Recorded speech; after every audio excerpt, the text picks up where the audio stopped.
সুষ্ঠু নির্বাচন দিতে যা করতে হবে করব, নবনিযুক্ত সিইসি।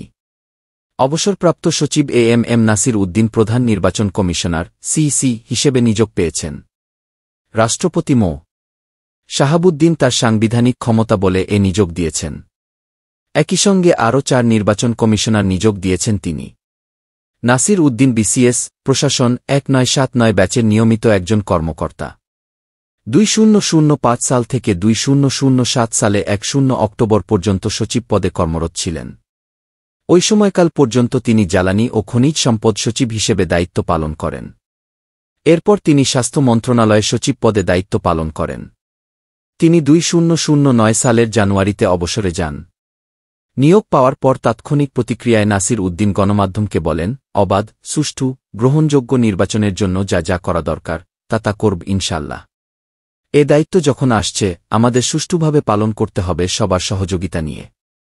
বৃহস্পতিবার 2 নভেম্বর মন্ত্রিপরিষদ সচিব শেখ আব্দুর রশিদ স্বাক্ষরিত পৃথক দুটি প্রজ্ঞাপনে প্রধান নির্বাচন কমিশনার এবং অন্যান্য নির্বাচন কমিশনার নিয়োগ দেওয়া হয়। অন্য 4 নির্বাচন কমিশনার হলেন অতিরিক্ত সচিব অবসরপ্রাপ্ত মো. আনোয়ারুল ইসলাম সরকার, জেলা ও দায়রা জজ অবসরপ্রাপ্ত আব্দুর রহমানের মাসুদ, যুগ্ম সচিব অবসরপ্রাপ্ত বেগম তহমিদা আহমদ এবং ব্রিগেডিয়ার জেনারেল অবসরপ্রাপ্ত আবুল ফজল মো. সানাউল্লাহ। এর আগে নির্বাচন কমিশন পুনর্গঠনে আইন অনুযায়ী গত 2 অক্টোবর আপিল বিভাগের বিচারপতি জুবায়ের রহমান চৌধুরীর নেতৃত্বে 6 সদস্যের সার্চ কমিটি গঠন করা হয়।